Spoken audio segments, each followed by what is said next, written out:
Yeah, that's true. And so Morocco, a lot of people know. That's all it's not going to be the number. Insist on whatever value we Fernandez. And we There's a time last season brought teams on that. As for that, you can. before he became manager. Gets better. They did not make Raheem super.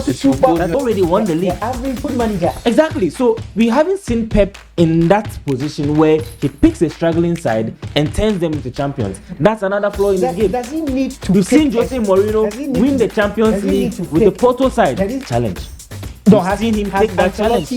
Pep, we have not seen him take that challenge. And the first time he found himself in that situation, we saw what happened. As Fabio Capello taking I mean, you know, the first. Anyway, so you can win stuff. He's not going to pick a Napoli. He's not going back to Barcelona. So there's nothing else in club football for Pep. because he's that I'm making You don't emphatically believe- It's like saying I can't Maldini. see anywhere It's Pep like is saying going to, Maldini. apart from If you some are of that these.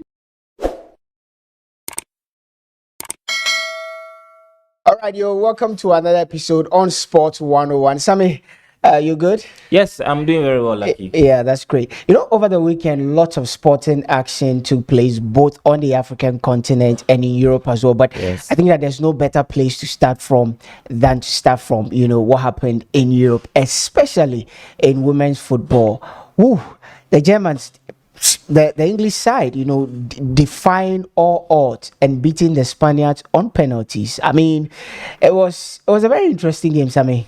Yes, you know, if you have been following the women's Euros very keenly, we've seen some very quality football matches over the course of the past month.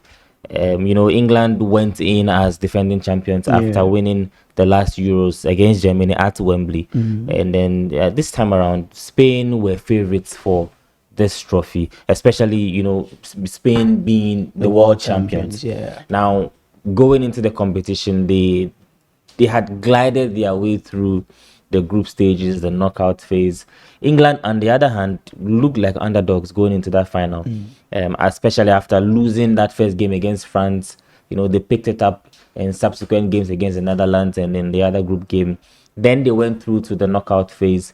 They eliminated Sweden on penalties, which was a horror show of a penalty. We saw shootout. some atrocious penalty kicks from, you know, both they sides, made it to the semi-finals, and then they found a way to make it to the final. And getting to the final, we all knew that the Spanish team were the favorites, especially with, you know, top players like you know, Bonmati and then the likes. You know, she's the imagine as the player of the tournament. She's the current Ballon d'Or holder, the best player in the world. Very, very talented midfielder. They have a lot of star-studded players. Now, England, on the other hand, is also another very top quality side, especially with the ladies that won the Champions League with Arsenal. Exactly. You know, Alicia Russo and then her teammates, Chloe Kelly and then the rest of them. You know, they did it with this Arsenal side against the Barcelona side that have quite a representation. So it was more or less like, you know, a repeat of the but this Champions time League final. on the national level. Yes. Yeah. So they had their own quality going into the competition. But if you look at the performances, you know, during the competition, obviously, Spain were the favorites to win it. No surprise, they took the lead in the first half. England came back in the second half. Excellent cross. You know, Chloe Kelly came in for, you know, Rich James's sister, Lauren James. She went off just before halftime. Kelly came on, another good cross. And then her teammate Russo with the brilliant header. That equalizer came about. And it went on like that, and then we had to see another 30 minutes of extra time. Look, we need to appreciate the fact that women's football has come of age. There's some really, really quality, you know, technical footballers out there, and them understanding, you know, the tactics and the intricacies of football. No wonder they're asking for equal pay, you know. But when he got to the penalty shootout, the English goalkeeper, brilliant on the night. The Spanish goalkeeper as well, she made some very good saves. I think she made about 2 penalty saves. But at the end of the day, Chloe Kelly did it again, like she did in the previous Euros against Germany, getting that winning goal. This time around, she got the winning penalty. You might say that, you know, possession-wise, in terms of how they had made their way through to the final, Spain probably deserved to win it. But England know what they were doing. Sarina Wigman knows what she's doing with this squad, and she's very decorated. She's a legend when it comes to women's football. What she's achieved, globally with the women's game. I think if there's anybody out there that for me was the difference maker or the decider, it wasn't necessarily about the players. It was their coach, the woman in the dugout. And no surprise. She for me is the one that has orchestrated this victory for the English side. For me, the final was about two teams with two contrasting styles. The Spanish team with an approach of a more possession based team, love to pass the ball around, possess the ball very well, love to play those intricate possessing kind of football, whilst the English side were very quick aggression. The transition is very very quick. So two contrasting styles coming up against each other. I honestly speaking was tipping the Spanish side, to win this trophy, especially after what they did, on the world stage, winning, the World Cup, going into this tournament. Most bookmakers had them because of how they play and how good they've been throughout, the last 2-3 years. They've been arguably the best side, on the in the world currently. So I was a bit surprised when, after their goal, they couldn't, add up to the goal they scored. Albeit, they came up against. I think that what worked for the English side was their resilience. And throughout the tournament, they've been very, very resolute throughout the tournament against the Germans, against the Swedish. They've always found a way to go past their opponent. And when they equalize, they had that belief that we can do it. The Spanish side had not faced something like that, especially with the style that the English team, brought on board. But all in all, we had a very, very good tournament. And like you said, we've seen the women's game grow in leaps and bounds, especially after the World Cup. On the biggest of stages, we are seeing the Europeans prove to us that football is not just about the men's game. Football, the ladies have also come to the fore, and they are showcasing very, very good for football. Especially, you made mention of the Champions League. If you saw the Champions League game between Arsenal and Barcelona, it was world-class football at any level that you can compare that to the men's game. And they've replicated this same kind of football in the Euros. Spain against England, we saw brilliant football. I'm hoping that the other continents will be able to catch up really good, because these Europeans, if care is not taken, they are far gone. And during most World Cup, they would always be the ones to win the tournament. Years back, it was Brazil that was able to break through when it comes to breaking that European dominance, and maybe China also coming through and breaking that dominance. But we've seen the Brazilian women's team, or even Brazilian football, even the men's team, retrogress a little bit. The Chinese women's team as well retrogress, because years back it was China, Brazil, US, China, Brazil, US, China, Brazil, US. But right now, the Europeans have come into the scene, and they have taken the game very, very seriously. If you look at where their players even play, they play for Arsenal, they play for Lyon, they play for Barcelona, they play for some of the big clubs, PSG and the like, some of the big clubs, on the continent. And like everybody is saying, you made mention of they are calling for equal pay, because they know that the game has grown in leaps and bounds. So it was a very good tournament. And I'm saying this, Sammy, we are talking about the game on a global level. We had a similar case on the African continent. About the European Euros, the women's Euros, you look at even the attendance, the fact that there are lots of people are getting involved in women's football, and the quality. I mentioned the Bon Mati, there's Putellas, those guys in that Spanish midfield. Remember, it wasn't, there were times where we see 7-0 and 6-0 and all those score lines, but you watch those midfield. It's been the a semi-final game, 7-0 that Germany and Spain semi-final match, very close. We watched Italy against England, very, very close. Very close. An Ajiman goal for England to be rescued again. against Sweden, same. Her name's And- her name, you yeah. know, she's lived her name, because the meaning of Ajiman is someone who rescues her Michelle nation. Ajiman, yes. Yeah. And so she is a very young player. She Yeah. won the, She won the the young player of the tournament. Yeah, that's true. And so it tells you that, look, the women's game has come of age, very, very entertaining. But I think one of the stars of the tournament, especially as England lost their goalkeeper going into the competition. Yeah. She retired. Mary Epps.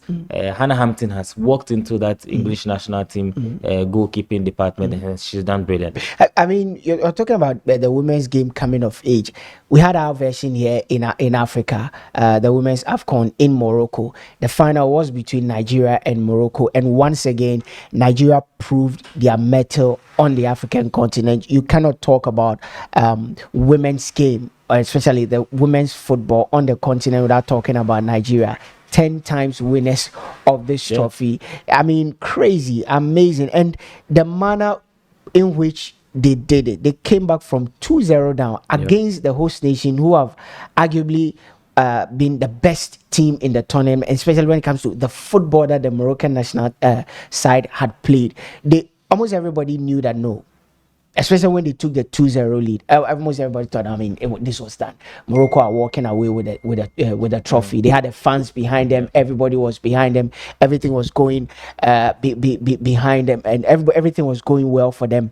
But then, for some reason, the Falcons found a way into that game, and they won by 3-2, again establishing their clear dominance on the African continent. I mean, I don't know what you make of Nigeria's triumph over Morocco, especially the manner, like I said, the manner in which they did it. Look, Morocco have done something very, very brilliant with their football.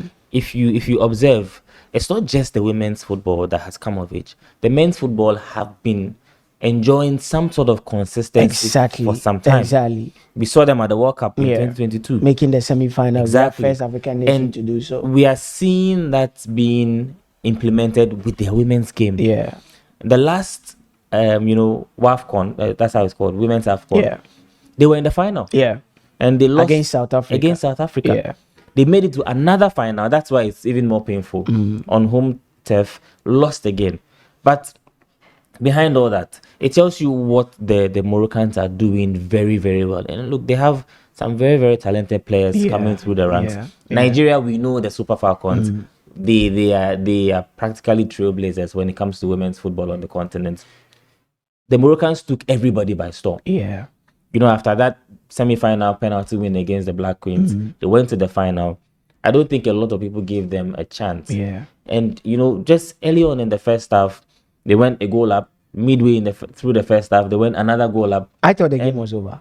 Yes, I thought the game was over. If it hasn't happened that to play against the host nation and to be 2-0 up in a final. Come on, I thought the game was over. To come back, but if any team was supposed to come back, there was only one team that could do that. Nigeria. And that's Nigeria. And they are not lost throughout the group stages. They hadn't even conceded. They are not conceded to the semi-finals and the finals. Yes, so I think that the Nigerians have done something very brilliant. The manner in which they play. The Moroccans are very technical in their. They play some very, very interesting football. If you give them the space, they will run in behind and then they'll punish you. But the Nigerians play with a lot of grit, a lot of energy. The typical West African style of football, led by Rashidat Ajibade. She plays at Atletico Madrid. If you have, she was a player of the tournament. Yes. That tells you how, some countries on the continent are valuing women's football, because if you have players playing for Barcelona, if you have players playing for Atletico Madrid, if you have players playing in England, players playing across the globe, it tells you that they are taking the game very seriously. When they come back, they are bringing experience, they are bringing professionalism, they are bringing quality, and we've moved on from the years when we had players based, locally representing the national team. Most of these players that play for Nigeria and some of these West African countries are all based in Europe. They've seen it all. They play with some of these big girls out there Play the consistently. Champions Yes, League and some consistently other in the leagues. Champions League. So for Nigeria, I mean, kudos to them and all of that. But I mean, before we wrap up and all of that, the Black Queens, they surprised everybody. They took third place. Yes.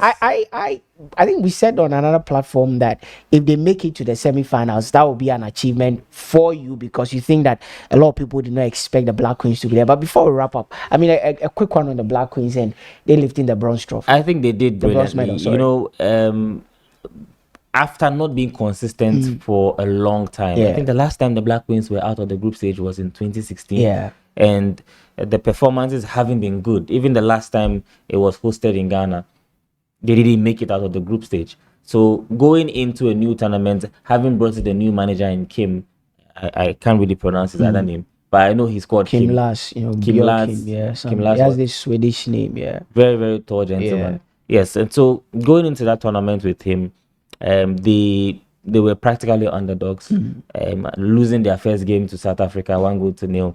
They came back to, I think they drew the second game Yeah, then the against final Mali game, they 1-1, beat and Tunisia they by beat 4-1. I think it was Tanzania. Tanzania by Yes. 4-1. So they gradually got into the competition. In the knockout phase, it was practically stressful for them. Playing out a draw against Algeria, playing penalties, losing on penalties again to Morocco, and then again coming penalties. from behind to equalize against South Africa that beats them in the group stage, going out to winning win on the penalties. I think they did really well. Conlan, the goalkeeper, she was excellent. We've seen some new addition to this Black Chantel, Queens boy style. Hawkler, yeah. Exactly. There's there's Bonsu Yeah. also coming into the team. Players like Asantiwa and then Kujo, Marshall in the midfield. There's Edubia. She's already been in the team, and these are look, credit to the back line. Portia Boache together with Dua at the back. That centre half partnership, they were really, really solid. So I think that the Black Queens exceeded expectations. I'm excited for them.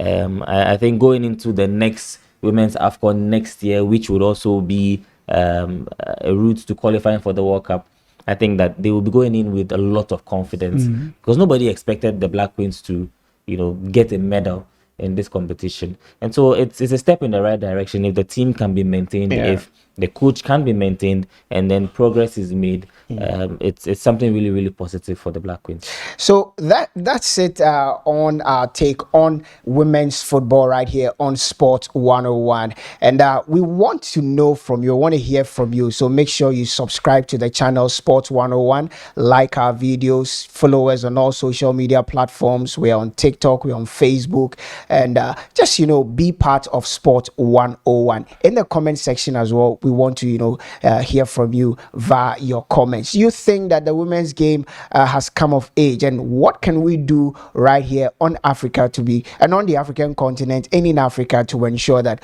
we catch up with the rest of the world? Can an African team win the Women's World Cup? We want to hear from you via the channel Sport 101. Keep the comments coming. This is Sport 101.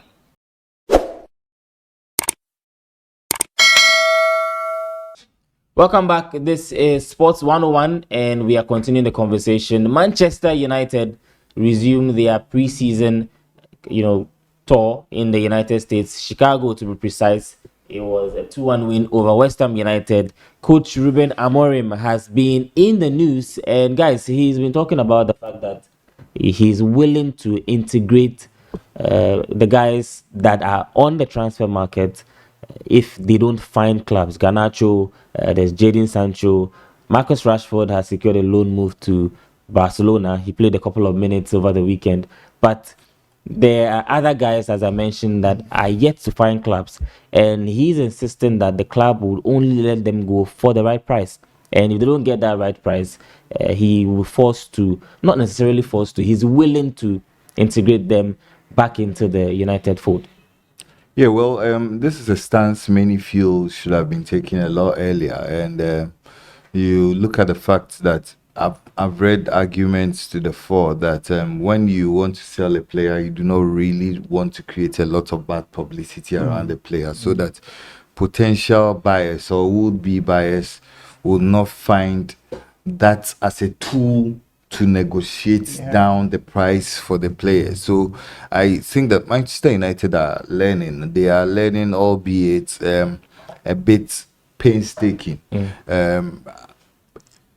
If you asked me my candid opinion about that said interview, I think that it was more diplomatic than it should be, and it dealt with a lot of what ifs. It dealt with a lot of tangentials. I mean, relating to conditionalities, and so I still think that all of these players would end up being not part of the Manchester United squad when the season finally begins. I think that talking about players like Garnacho, Garnacho has been spoken about extensively by Roy Keane, who thinks that, listen, if you want to be a world beater, first of all, you should learn to listen to your coach. These players in question are not players who I would say are terrible players. The issue the manager has with the players is simply down to attitude. It's simply down to trying to integrate and bend them into the culture. And that's what has proven to be quite problematic regards these players. Sancho, I think a lot more has to do with Antony also. There's Garnacho, and there's that left back, Malacia, Tyrell Malacia. And so I think that if the manager goes ahead to make all of these comments, it is because United are trying to be extra diplomatic, probably rack up the price for those players. You understand? I mean, with this strong talk that Sancho might end up at Juventus, there's even talk on the streets that Al Nassr has a bid for Antony potentially. So we could be looking at a lot of outgoings in the transfer before the deadline is over. But that said, I think that you need to talk about the football. Yes, but just before Lucky comes in, in other words, United are trying to tell potential suitors that they are not desperate to sell. Exactly the point. Exactly the point. I mean, because see, I mean, if you look at Manchester United, and you probably take Manchester United in retrospect, if you look at what Manchester United have been able to do in terms of selling players over the years, they've been terrible. They've been absolutely terrible. You look at clubs like Chelsea, you look at clubs like Arsenal, you look at even some of these smaller clubs like West Ham, like Newcastle, and you look at the prices that they are able to sell their players. I think Manchester United have been very terrible in that regard. And I think that if you want to be a club that is in good standing, look at Liverpool. I mean, they did not budge when Bayern came calling. Eventually, have gotten Bayern to pay close to 70 million euros for the Colombian boy. You understand? So, I mean, I think that Manchester United, like I said, they are learning their lessons the hard way. I think that the insistence is clear. We are only selling when we deem the price very right, and I think that that's a stance that the club should have taken a long time. Like if United don't sell, doesn't it have a negative impact in the dressing room? It's very funny. I think that I'm sorry, but United is a funny club. Ruben Amorim is a funny manager because you don't let the public know that you don't want these players. I mean, when he came in after a couple of weeks, he let everybody know that he doesn't want these players. He let go. Antony had to leave. Jadon Sancho had to leave. Garnacho had issues with Garnacho. Whatever the issues may be, whether it was personal, whether it was attitudinal, or maybe it was got to do with tactics, you let the world know you don't need these players. They are not part of your plans. You went through the second half of the season literally without playing these boys. You've created an impression to the world that you don't need these players. That is one of the cardinal rules you do not do when it comes to transfers. I know these players might eventually leave, but you see, most of their suitors would wait 2 weeks, a week to the transfer market closing. Then they will bid because they know, and we know United need to sell because they can before they can bring in certain players that they need to bring in. United probably is looking at bringing in a midfielder. Maybe that United is looking at bringing in a striker. But as we speak, we know that they've been able to sign 2 very good players. They need to balance the books as it stands. They have to let these boys go off. players. Three players, yes. They need to let these players, go to be able to create that space, salary space, whatever space, to be able to meet the profit Premier League sustainability rules. They need to do that. They've realized that no, suitors are not coming. Nobody is bidding. People are moving around bidding for players from Newcastle, other clubs. Nobody's coming. Let's try and see if we can do a PR, damage control by creating the impression that we will be willing to integrate these boys. That's the other aspect of it, where I know that probably they want to find a way to create a market space around them for clubs to want to come for them. The second aspect too is the manager himself. I think that is a hypocritical on his part, because managers who are enshrined in their philosophical and ideological beliefs, like Jose Mourinho, when they take a stance, they don't budge. Yes, there's a saying that only cowards or only fools don't change their mind. But when it comes to your principle as a manager, because we know his issues with Garnacho, it's not necessarily about how good he is a player. He's good. But whatever attitude he's put up, the manager feels that I do not need this attitude in my dressing room. Jadon Sancho, likewise, I do not need this attitude in my dressing room. I don't think that he sees Malacia as a good enough player to be able to play in his team, because there's Patrick Dogu, there's Leon there. So definitely Malacia is not part of whatever he intends doing. So for you to take this stance, one, is hypocritical. Two, all of a sudden, is he waving the magical wand to transform these guys into the materials that he wants in the dressing room? Clearly not, because he comes out as a manager who is very, very domineering, albeit he's very young. When he takes a stand, he will not budge, because he believes in his ideologies, like the likes of Jose Mourinho, Pep, all these great managers we've come to love. When Jose Mourinho takes a stance about his liking or dislike for a particular player, forget it. He doesn't change. He said, I want Kevin De Bruyne gone for whatever reason. He sold him. Andre Schürrle, for whatever reason, he sold him, because he doesn't want to play them. That's the kind of manager I see Ruben Amorim as. But for all of a sudden, there's a U-turn in terms of how he's approaching this. Aside United wanting to sell these players, that aspect where, what is he trying to say? You'll be willing to accept them and integrate them into the team. Again, it may be that he will accept them, but they will not play. But for you even to want to say you'll be willing to accept them, for me, it's very hypocritical. If you say you don't want them, tell United, I don't want them. If you want them to go for £2 each, let them go, because I don't want them. They are toxic elements in my team. Maybe they do not buy into the ideas that I intend inculcating into the team. The atmosphere that I've already set up, I'm loving it. When these guys come into the atmosphere, they will create problems for me. I don't want it. Stand your ground. But all of a sudden, he's singing a different tune. Come on. For me, I think that I feel that it's not a good impression. It's not all about standing your ground. United are also looking at the business aspect. As Kofi said, United have sold for less value than what should have come in over the past couple of years. He made reference to the Luis Diaz deal. Yeah. And I think that there are lots of quality players that have left the United, team and have gone for way less amount of money. Now, what the coach is trying to do here is that he's practically just playing a marketing stunt. That if they don't go, we are okay with keeping them. As I mean, so a lot of people will not buy that. It's a gimmick. Yes, a lot of people don't buy it. What happens if they come back into the squad? Does he integrate them? What does it do to the morale? What does it do to the energy in the dressing room? Whether or not they will train separately, I think those are side issues. Those will be managed properly. The issue here that I think is that United have put themselves in a very difficult situation as a result of bad decisions that they made in the past. Now, it's not about suitors not being available. I don't think that Garnacho is not getting suitors. Jadon Sancho, we've heard about Juventus and the like. These are good players. I don't think they will struggle to find teams. We've heard about Sancho recently demanding certain amount of money if he's supposed to leave.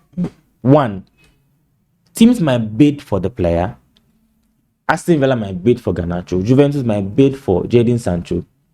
United might be okay with the bid.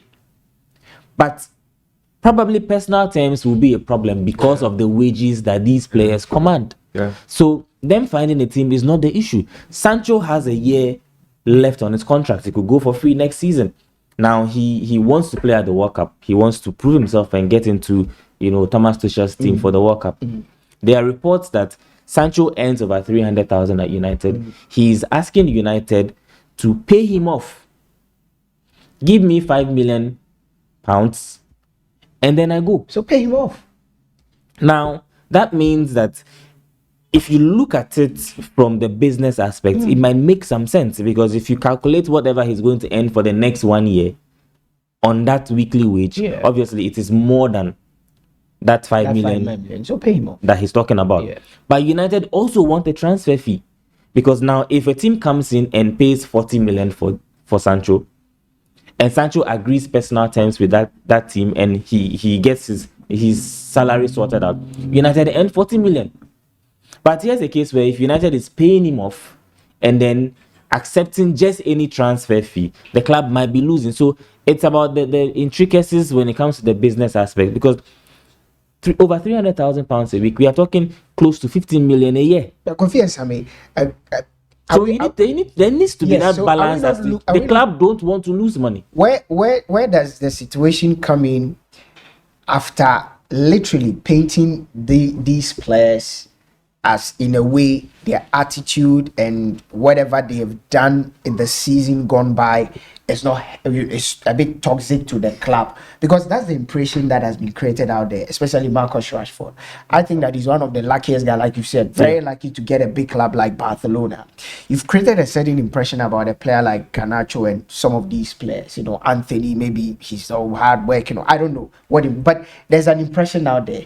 Don't you think that clubs coming in, well, if I bid for Garnacho, he may be a good player, but his attitude. So then again, they would have to pause, because I don't want to pay 40 million for Garnacho, pay him 250,000 a week and get a player whose attitude is bad for my team. Well, I think signing a player goes beyond the rhetoric of what it is that the manager says about the player. I mean, listen, we cannot let the issue be put across simplistically, like you've just said. I do not think that signing a player is this simplistic, that the manager speaks about the attitude of the player. So why wasn't he playing them? No. I mean, people. There's a reason why you're not playing them. You see, that is why I think that who is the captain of Barcelona?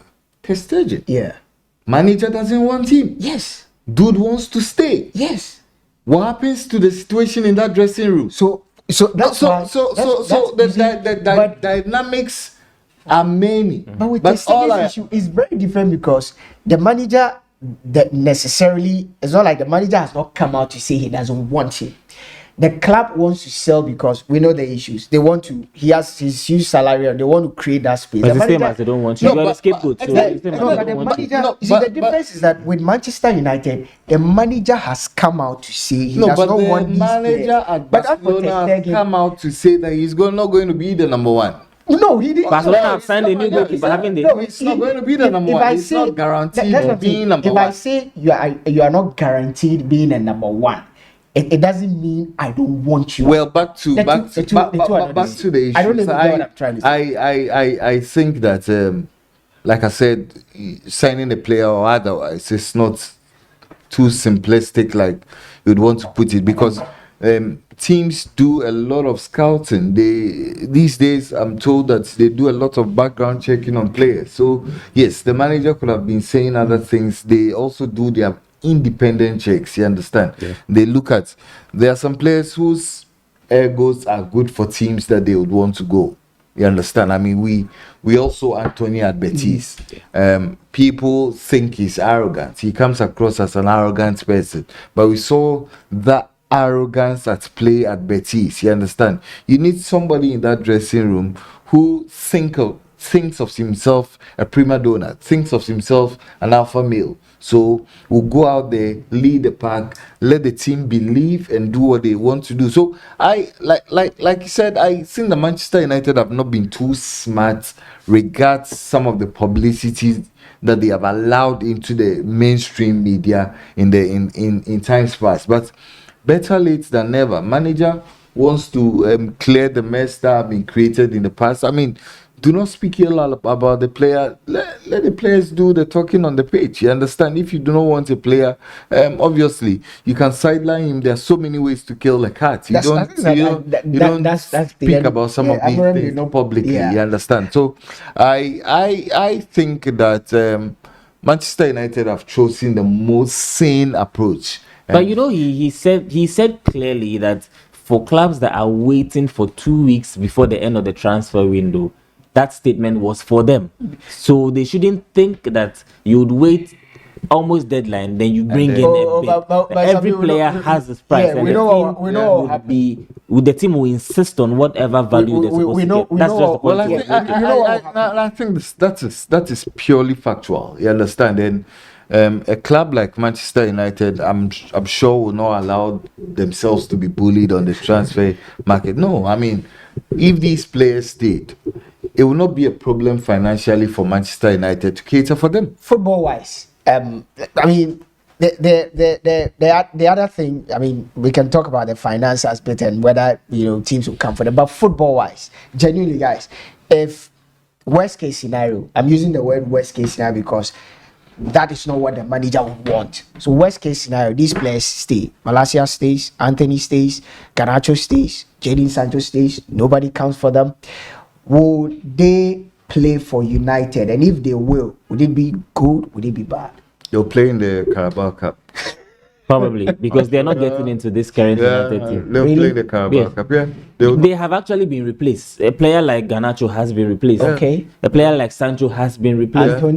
Antony has been replaced. Malacia. So Malacia has been replaced. There's Dogu in there. There's Harry Amas in there. Even if he goes on loan, Luke Shaw is back in the team. Lisandro Martinez is back in the team.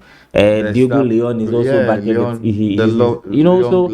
team. For a player like Garnacho who was playing in that 10 role, he will not get into the team. Even Bruno Fernandes will probably have to drop into an 8 role and not play as a 10 because now there's Mbemo together with Cunha playing in that role. So these guys are not going to get in the team, and that's why Kofi is saying probably the Carabao Cup. Hey, anyway, but guys, if you're watching us, this is Sports 101, and we are gearing up for the season ahead of us in the Premier League. We're talking about Manchester United and Ruben Amorim. If the conversation interests you, let us know your thoughts in the comment section. Do you think that the statement made by Ruben Amorim is the right statement? Is Manchester United trying to use a marketing ploy to get to sell these players? And what's your take on this whole thing? According to Amorim, he will be willing to receive these guys and integrate them back into the team. Let's know your opinion in the comment section. Makofi, your friend Pep Guardiola this afternoon granted an interview, said a plethora of things, but I want us to pick on some of the few things. He spoke about his retirement after his contract runs out with City, which is in 2027. He's going on a long sabbatical break. He even jokingly used 15 years, and he said, he's going to go for 15 years, but he's going to go for a long sabbatical leave. Then he will think about, his next destination. And with what he's saying, clearly he's not looking at club, coach. He's not a national team coach. And then he also spoke about the fact that he admits that last season was a failure on his part, and it's good that the team went through that patch, and for him it's a learning process in shaping him as a manager. But first of all, let's talk about his career path. Then we get to the part where he spoke about learning whatever in shaping his career path. Is he telling us that City are going to come back this season? No, he admitted that last season. So is he telling the whole world that City are coming back this season? Well, that's not. I think that the media, yourself included. You guys are hypocrites, especially when it comes to Pep Guardiola. A lot of people find him the darling boy of the media, so he's allowed to get away with murder every now and then. What happened to City last season at any other club, it was a sackable offense. But definitely, City are a small club. I mean, literally, they have not bought meat before. Okay. So Abochi comes to buy them meat. They are all over the place because they have not bought meat before. Okay. You know, I cannot imagine a manager having the kind of season that Pep had at Real Madrid, even at Chelsea. I cannot imagine. But he's allowed to get away with murder. You know, a lot of people tell me that, and I think that Pep Guardiola is one man who needs to be scrutinized very well because he's an antithesis of everything that he's preached up until this point. You know, Pep Guardiola is the biggest hypocrite football has ever created. I say this on two levels. One, the things that he spoke about as being his guiding principles when he started coaching as a manager, they are polar opposites if you took the same principles today. Which is? Oh, signing big players, signing players for huge, developing talents, bringing players from the lower division and then integrating them gradually into the team. You look at Pep Guardiola today, he is a walking contradiction. And you see, he's allowed to get away with murder because he's the darling boy of the media. I mean, he says a lot of things people do not pay attention to. He makes a lot of assertions people do not pay attention to. You know, when Pep Guardiola came to the fore, people even had the audacity to tell us that this is the greatest manager the world has ever seen. This is the guy who has revolutionized football. Didn't he? He did. I'm He did. He did. I'm surprised. He did. I'm Yeah, didn't surprised. he? They told us. They told us. This is the best tactical manager the world has seen. What happened to all of those assertions last season? You know, I don't know why you are trying to interrupt me, but there was a time last season, City went 12 games without a win. Every manager goes through. No, David, I cannot imagine David Moyes going through that patch. You understand? You know, or was it about tactics? Was it about money? Because let's not forget, in January, City went out on the transfer market, spent over 250 million pounds. That's not true. Omar came for how much? He came Almost City signed 70. two players. Yeah. They signed a defender. No. They signed more than one player. they signed what's the name of that guy? I know they signed a defender. They signed one of no. They brought in Kusanov. yes. Nico Gonzalez. Yes. They brought in Victor Reyes. Then they brought in Omar Mamouche. Yeah, close to 250 million pounds. Actually, in total, that's 140. No. So Pep signed 4 players in the January. Yeah. So Yes, in total, But 140. their fortunes did not turn. Didn't it? They It didn't. ended up in the top No, 4. At some point, they were 8th in the league. No. They were 10. No. You know, the point is simple. If you look at City over the turn of the year when they brought in those players, did the fortune of the team change? No. You know, in the past, people have told us that Pep Guardiola makes players better. Savinho. What's the name of that guy who is always running on the TV? Toku. Oh God. But I think that Kofi is being unfair here. The manager himself has admitted that this for him is a failed, like last season, relatively this season, because the new season has not started. For him, it was a failed season with everything that happened.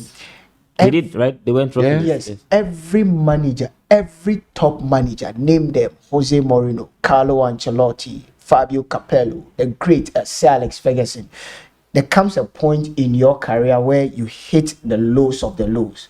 All throughout Pep Guardiola's career, he's never had a season where, he will hit this low. Like Kofi said, 12 games without winning a single. Did Sir Alex ever go to No. 12 games. No, Yeah, so I always This say is that the proper low. Yes. So every manager at that point, and it's not even just every manager, everybody at some point in your life, you would have that low moment. Whether the lows is grade A or grade B, but you would experience that low moment. And for him, he didn't experience that at Bayern Munich. He didn't experience that at Barcelona. So for him, this is that moment in his career. And like he said, it's a learning process where you go through that moment where everybody, personally, I've been to that where, wow, I didn't know this thing would ever happen to me. The lows of the lows where everybody is literally talking about you in the negative sense. And that's what happened to City. Everybody will go through that. It will happen to every manager. He has been there and he has admitted. I would have been very disappointed if he would have spoke, or if he spoke differently from what everybody saw. For me, the biggest challenge that we've all admitted on several platforms is he's not gone through that stage in his career where he would have to rebuild after a failed season. At Barcelona, 4 years. The last season was a very seemingly bad season for him. He left. At Bayern Munich, 3 years. He achieved everything he had to achieve with the club domestically, albeit there was no European success. He left. But this time around, this is the first time Pep Guardiola has renewed his contract after a failed season. But don't you think that as a top manager, one of your qualities is to be able to identify and know when to rebuild at the right time? Exactly. You don't need to suffer, especially that when he's the longest serving manager in the Premier League now. That's where I was going. For me, and not every manager will have the luxury of running to their paymasters midway through the season and get 4 players. So for me, that's where I'm going. And if you look at him, whatever happened to him this season, it happened to almost everybody. Injuries, players, and not being absent of that. As for that, you cannot use it as an excuse. But like I told you somewhere, if you look at this particular team, our very good friend Percy always says that every team goes to that point where you hit the height of your height. You self-actualize. The next thing is for you to be able to motivate yourself. This team, do you know that the only surviving member of the team he took over is Kevin De Bruyne? No, but this team has gone through that. He's handled this team for 7-8 good years. Listen, the team would at some point hit its peak. Like that's what he said. I think that he didn't see it coming. That's where I think that he erred at the start of last season. That's where he should have known that no. Even our best player in Kevin De Bruyne, he's having hamstring. He's the last of the dying breed. So let me use 2024-2025 season as the rebuilding season. But for him to have waited for things to get to this point, that's where for me I think that he erred. But hey, he's human. Nobody can question Pep's quality. And like you said, is he not one, if not the best tactical brains you've seen as a manager? Did he not revolutionize football? You can't even argue with that. He did not. A lot of things were in existence, but you can easily point to Pep. There is no one thing. There's no one thing you can point. Some say he implemented the first 9. That's one thing that a lot of people forget. They say Kobe mentioned that. Oh, he said he doesn't buy big. Do you know he bought big at Barcelona? You know how much he brought in Thierry Henry for? No. Lucky. Did he not bring that at Barcelona? No, those were words that he uttered before he became Fabregas. Before he was Barcelona manager. He bought Fabregas for £60 million at the time. So that narrative that he doesn't buy big, it doesn't hold. No, those were his own quotations. At Barcelona, he bought big. Before he became manager. He brought in, I've given you the names, Thierry Henry. These were world beaters. He brought in Zlatan Ibrahimovic for big cash. He brought in David Villa for big cash. He buys big. And does he develop players? Yes. Was he not the one who introduced us to what Chelsea are enjoying right now? Cole Palmer. How? Did he not introduce us to Phil Foden? How? What happened to Phil Foden? Did he not introduce us to Phil Foden? What happened to Phil Foden? Does he not make players better? Did he not make Raheem Sterling his output? Is Phil Foden a better player now? Super. There's a school of thought that also say that Pep is not capable of picking an average side and turning them into world beaters. Remember when Sir Alex came into United, the team was struggling. They were battling relegation. When Arsene Wenger took over at Arsenal, he led them to something big. Pep came into this Man City side. They had already won the league. Pause there. Check the team he picked them. No, they had already won the league. The average age of that team was 33.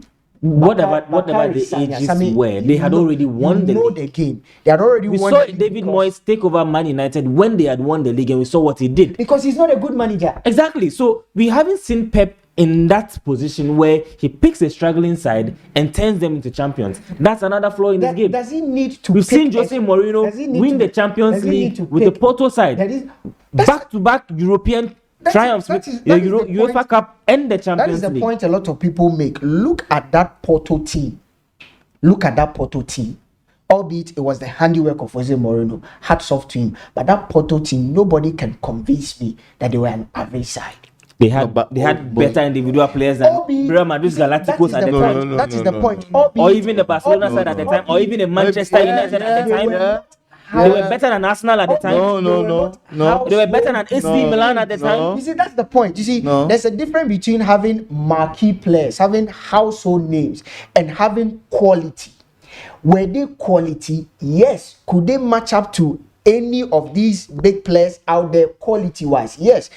Albeit AC Milan, albeit Barcelona, Real Madrid, they had marquee names. Ronaldo at that point had developed pot belly, but he was still Ronaldo. Zinedine Zidane, name them, all these players, Manchester and all these players. But they were quality. Nobody could tell me that Deco was not quality. Kofi's favorite person, Benny McCarthy. Nobody at that time.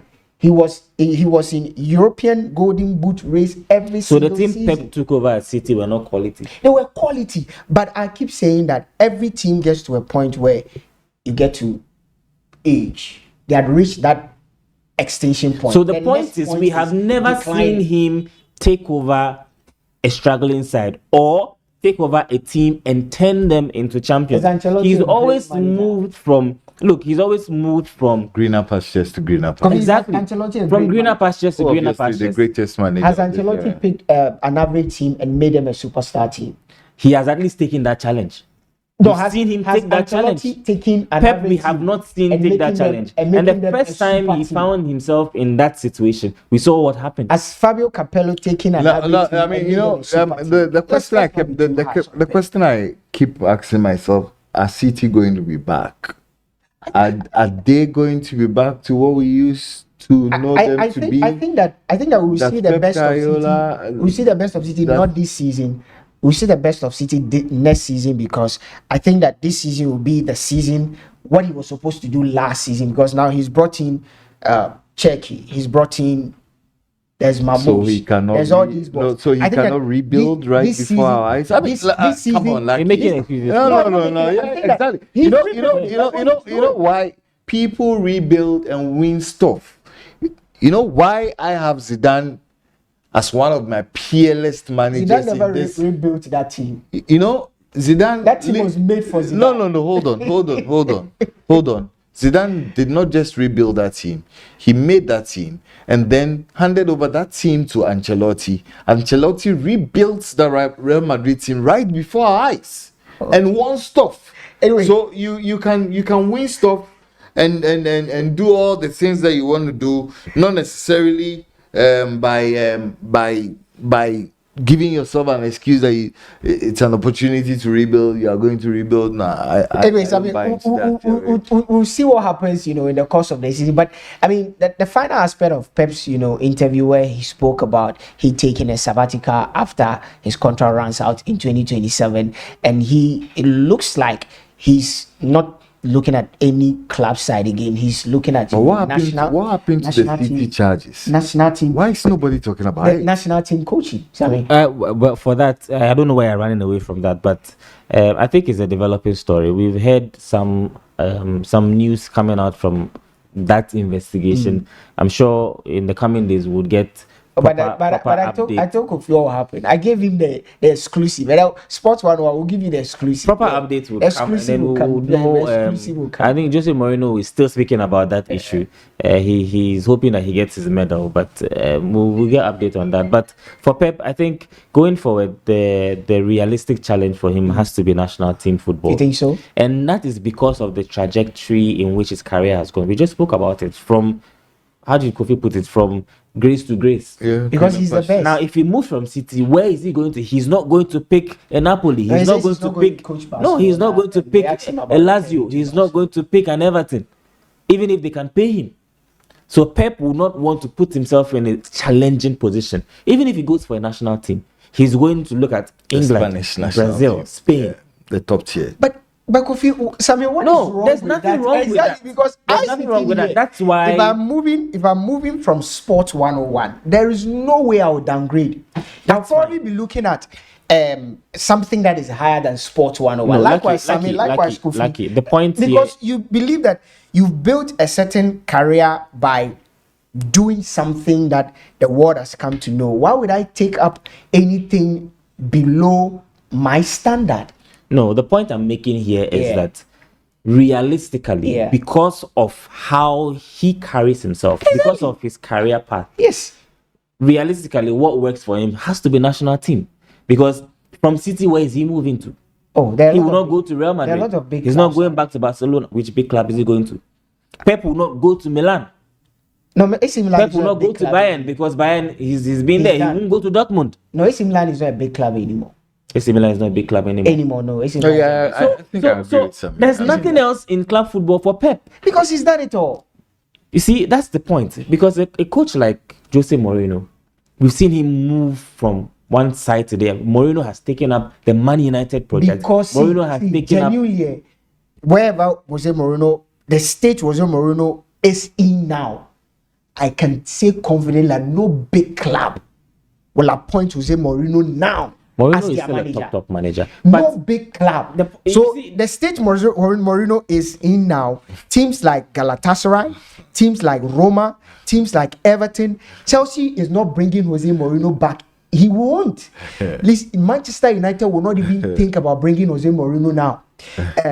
Bayern will not even. They will not sniff us because You don't he, believe- he you the don't- has point I'm fallen. making You don't believe- emphatically, No big club will the sign point Jose I'm Mourinho. making emphatically is that No Pep big club. Guardiola is more suited to the national team game because he would not be willing scared of to challenges. take up a challenge. Yeah. If you are that good, Yeah. take up a challenge. There's like And saying when we Lionel say Messi, it's challenge, like saying I can't Maldini. see anywhere It's Pep like is saying going Maldini, to, apart if from you are some of that these good, big. come City and- is it come for and- him. Come and play for Sassuolo.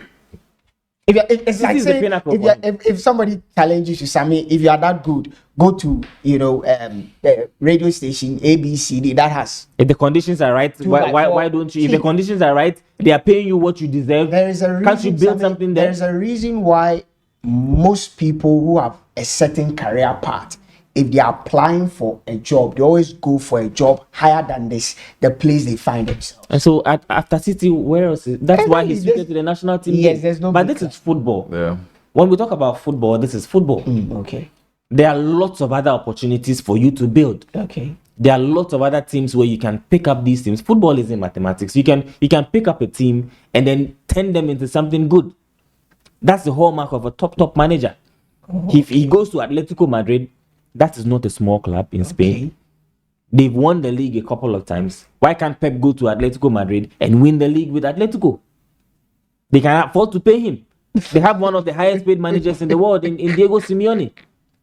So realistically, Pep would run away from that challenge and move into national team coaching because that's the only thing that makes sense for him now. If you think he's running away, But and if you were to he won't accept any other challenge. If you had to take a national team, which national team would Well, you I think that would you'll be like going for the Spanish national team. You'll be going for the top tier national teams. I mean, Spanish national team. I'm sure by the time he still wants to be a manager, people like Carlo Ancelotti will be like at Brazil, so that slot will be closed. In the next 2-3 years, I don't think Carlito will still be. Well, I don't think that Pep Guardiola, like Sammy has perfectly outlined, would want to take on a challenging career path now. He feels that he doesn't need to prove anything to anybody. Yeah, but so I'm looking at the Spanish national team. Would that be an ideal place? Maybe for him Fuentes would have left. You understand? I mean, he's a legend in the Spanish game. Or maybe if Ancelotti doesn't win the World Cup with Brazil, he can take up that job. Maybe the English national team, if the German manager Thomas Tuchel does not really do well, how come they gave him a 2-year contract. So I mean, the permutations are way too many, but we wish him the best. I want to see a rejuvenated City team next season. You cannot be the manager to have spent the most money in the history of the Premier League and then tell us that you are rebuilding. No. Sammy, well, how do you expect him to approach this season? Looking at the fact that genuinely, I think that a quick one. you know. Well, he has Haaland back in the team. He signed Tijani Rangers. They've brought in Ryan Cherki. City have actually spent. I don't think they are done. They might still bring in 1 or 2 players. So yes, they will be challenging for the title. Liverpool are also making huge statements in the transfer market. Arsenal same. And so I think next season or the coming season, about to start in just 2 weeks, 2 to 3 weeks thereabout, it will be very competitive. I don't think City would win the league, but I think it will be close. I think they will be in the mix for title contention. Yes, we can't forget about Chelsea as well. So it will be one very difficult season. Liverpool are not going to run away with the league like they did last season. I don't know where you stand on this. I don't know where you agree, whether you agree with Kofi, whether you agree with Sammy, but Pep is causing a lot of stir out there. This is Sports 101, and you just heard from the guys on Pep Guardiola, his career path, next, and what happened last season. Let us know your thoughts in the comment section. Keep the conversation ongoing, and more importantly, if you have not subscribed to the channel, hit the subscription button. Subscribe to Sport 101 on Facebook. It's Sport 10ONE. On TikTok, it's Sport 101. Across all social media platforms, let's keep the conversation going.